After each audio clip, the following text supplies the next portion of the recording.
Semifinal के ticket पर Rohit brigade की पूरी तरह से नजर है और मुकाबला एक के बाद एक जीतना, आगे बढ़ना, ये सीधे सीधे लक्ष्य भारत का है। एंटीगुआ में भारत और बांग्लादेश के बीच में ये मुकाबला होना है। भारतीय समय के मुताबिक रात 8 बजे से मैच शुरू हो जाएगा।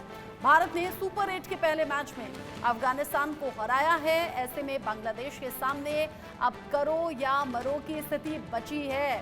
बांग्लादेश सीधे तौर पर यह चाहेगा कि वो इस मैच को जीते तो बरकरार रह पाए और यहाँ टीम इंडिया की ये कोशिश होगी कि जो विजय रथ है वो लगातार आगे बढ़े और जो जीत का सिलसिला जारी है उसे आगे बदस्तूर जारी रखा जाए। भारत ने सुपर 8 में जगह तो बना ली है, अब यहाँ एक के बाद एक बाकी टीम्स को पीछे छोड़कर आगे बढ़ना भी है। पहले सेमीफाइनल तक का सफर और फिर सीधे सीधे T20 वर्ल्ड कप में विजेता के तौर पर भारत खुद को देखना चाहता है और हर टीम की ये कोशिश है भी।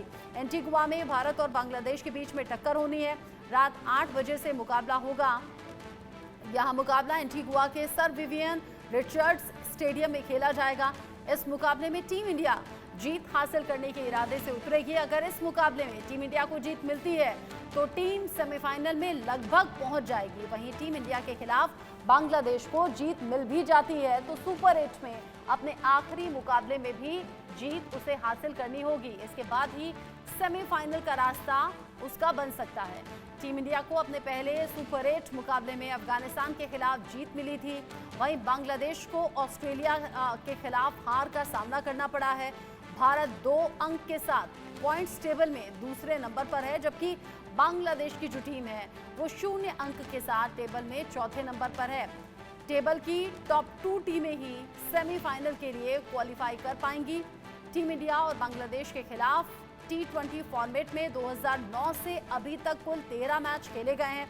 इसमें टीम इंडिया का पलड़ा काफी ज्यादा मजबूत नजर आ रहा है। टीम को 12 मुकाबले में जीत मिली है, जबकि बांग्लादेश की टीम को सिर्फ 1 मुकाबले में जीत मिली है। दोनों टीमों के बीच में हाईएस्ट जो स्कोर रहा है वो 184 रन का रहा है। भारत और बांग्लादेश के बीच में खेले गए पिछले 5 मैचों के प्रदर्शन पर अगर नजर डालें तो यहाँ भी टीम इंडिया जीत के मामले में काफी आगे है। भारत को 4 मुकाबले में, जबकि बांग्लादेश को मुकाबले में सिर्फ 1 मुकाबले में जीत मिली है।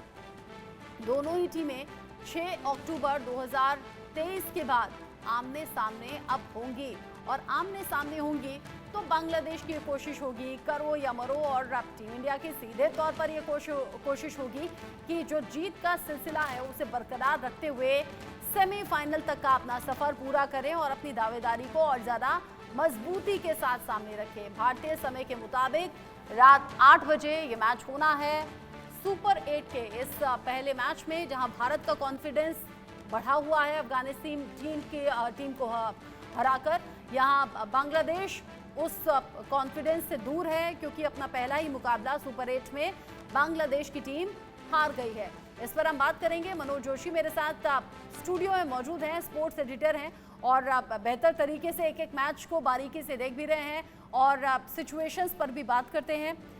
मनोज, आज का मुकाबला कितना ज़्यादा इम्पोर्टेंट टीम इंडिया के लिहाज से है?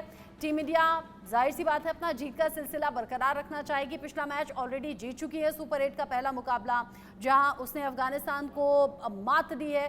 बांग्लादेश की टीम को भी मात दे पाएगी क्या? कितना आसान है? अभी तक के रिकॉर्ड्स कहते हैं कि बाएं हाथ का खेल है, लेकिन बाकी क्या बाएं हाथ का खेल है? देखिए, बाएं हाथ का क्रिकेट में अब कुछ नहीं होता। अब कोई भी आप कितनी भी तैयारी के साथ जाएं, 2007 के वर्ल्ड कप में हम ऐसे ही तैयारियों के साथ गए थे और हमारा पुलिंदा जो है इसी बांग्लादेश की टीम ने बांध दिया था और हम अगले राउंड में भी नहीं पहुंच पाए थे। तो अब यह है कुल मिलाकर जब भी इन दोनों के मुकाबले होते हैं, परिणाम बेशक जैसा कि अभी आपने बताया कि भारत का पूरी तरह से पूर्ण वर्चस्व रहा है, पूरी तरह से डोमिनेशन रहा है, लेकिन हमें यह भी याद रखना चाहिए कि 2015 का वर्ल्ड कप याद कीजिए, ODI का वर्ल्ड कप, जहाँ पर बहुत कड़ा संघर्ष हुआ था, जहां एक नो बॉल कंट्रोवर्सी हुई थी रोहित शर्मा को लेकर जो बहुत सुर्खियां जिसने बटोरी। 2016 का वर्ल्ड कप अगर आप देख लें, T20 वर्ल्ड कप, उसमें भी बहुत चर्चा का ये विषय बना था। और उसके अलावा जो और मैचेस हुए हैं इनके बीच में, निधस ट्रॉफी हो, चाहे वो पिछला ऑस्ट्रेलिया में 2022 का T20 वर्ल्ड कप ही क्यों ना हो, तो मैच बहुत क्लोज रहते हैं और वो एनीबॉडीज गेम होते हैं। ठीक है, भारत को मानसिक दृढ़ता का और अनुभव का, तजुर्बे का फायदा मिलता है और भारतीय टीम जीतती है हमेशा, सिवाय एक मैच छोड़ दें तो हम सारे ही मैच जीते हैं T20 क्रिकेट में बांग्लादेश से। लेकिन यह है कि जब कभी बांग्लादेश की स्थिति मजबूत होती है मैच में और जिस तरह से वो लोग नागिन डांस करते हैं, वो बड़ा विहंगम दृश्य होता है। देखने में लगता है कि भाई भारत को उन्होंने भारतीय प्लेयर का विकेट चटकाया है और ये सारी चीज़ें बहुत मैच को और ज़्यादा रोमांचक बनाती हैं। अब इसी रोमांच को आगे बढ़ाने का जो सिलसिला है वो आज के मुकाबले में भी नजर आने वाला है। शशि काला जी मेरे साथ में जुड़ गए हैं, क्रिकेट कोच हैं। शशि काला जी, जाहिर सी बात है जो टीम इंडिया के फैंस हैं वो क्रिकेट फैंस बड़ी बेसब्री से इंतजार आज रात होने वाले 8 बजे वाले मुकाबले पर नजरें गड़ाए हुए हैं। लेकिन सेमीफाइनल की ये जो दौड़ है इसमें टीम इंडिया किस रफ्तार से आगे बढ़ती हुई आपको नजर आ रही है और बांग्लादेश की टीम की तैयारियां आपको कैसी दिखती हैं? पहले तो सभी को नमस्कार और सभी को शुभकामनाएं, क्योंकि ये सुपर 8 के मुकाबले हैं, समझो एक प्रकार से नॉकआउट मुकाबले हैं। हमें सारे मैच जीतने होंगे तभी हम ज़्यादा अच्छा कर पाएंगे। हालांकि अभी तक भारतीय टीम का प्रदर्शन बहुत अच्छा रहा है, चाहे वो यूएस में मैच हुए, चाहे वो वेस्ट इंडीज में मैच हो रहे हैं, आज एंटीगुआ में मैच हो रहा है। तो भारतीय टीम पूरे विजय रथ पर सवार है। हमें भूलना नहीं चाहिए वर्ल्ड कप फाइनल जो हुआ था, सेमीफाइनल तक हमारे मैच बहुत अच्छे हुए, हम सारे मैच जीते चले गए, फाइनल में जाके हम फंस गए। तो मुझे तो पूरी उम्मीद है इस बार जो गलती पहले की थी भारतीय टीम ने वो इस बार नहीं करेगी, क्योंकि सारी टीम, हमारे जितने प्लेयर हैं सभी मैच्योर हो चुके हैं, ज़्यादा लगातार मैच खेल करके अभी लगातार ये आईपीएल के मैच खेल के आए हैं, अनुभव बहुत ज़्यादा है और सभी फॉर्म में है। विराट कोहली को छोड़ दीजिए, और लेकिन विराट कोहली को सिर्फ एक बड़े स्कोर की जरूरत है। हाँ। और देखा जैसे कल उन्होंने बहुत पसीना बहाया, बहुत मेहनत कर रहे हैं और आज निश्चित तौर पर विराट कोहली का दिन होगा, ऐसा मेरा मानना है, और वो बड़ी इनिंग खेलेंगे, भारतीय टीम को बहुत अच्छे मार्जिन से जितवाएंगे, ऐसी पूरी उम्मीद है। अच्छा हुआ कि आपने विराट कोहली का जिक्र कर दिया, क्योंकि अगला सवाल मैं मनोज जी आपसे यही करने वाली थी कि भाई विराट कोहली का बल्ला आखिर चलेगा कब? विराट की तो बड़ी फैन फॉलोइंग है, सिर्फ हिंदुस्तान में नहीं, दुनिया के अलग अलग देशों में लोग बैठे हैं विराट कोहली का बल्ला चलते हुए देखने के लिए। लेकिन अभी विराट कोहली भी और मैं कहूँगी रोहित शर्मा भी, दोनों निराश कर रहे हैं अपने फैंस को।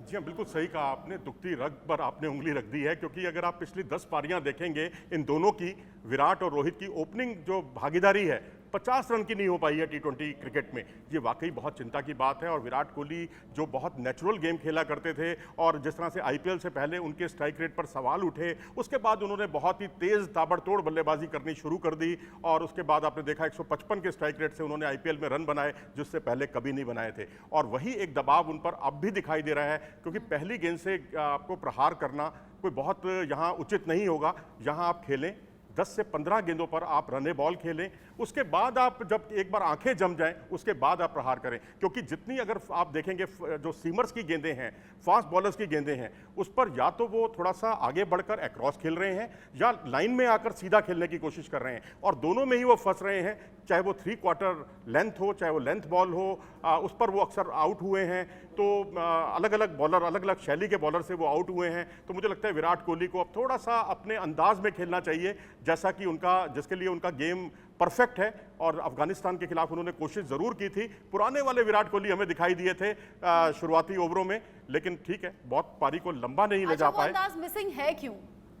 जी, वो अंदाज विराट कोहली का जिसकी आप वापसी की बात कर रहे हैं कि वो अंदाज हमें दिखाई दे, ऐसी उम्मीदें क्रिकेट फैंस को हैं, खासतौर से विराट कोहली के फैंस को हैं, वो अंदाज मिसिंग है क्यों? क्या कहीं कोई चूक हो रही है, या फिर क्या टीम इंडिया को अपनी स्ट्रैटेजी में कोई चेंजेस करने चाहिए? क्या रोहित शर्मा को क्या ये सोचना चाहिए कि कौन से नंबर पर भेजना है विराट कोहली को मैदान पर? नहीं, मुझे नहीं लगता कि अब उनके साथ कोई नंबर को लेकर छेड़छाड़ होगी या उनको नंबर 3 पर वापस लाया जाएगा, ऐसा संभव नहीं है।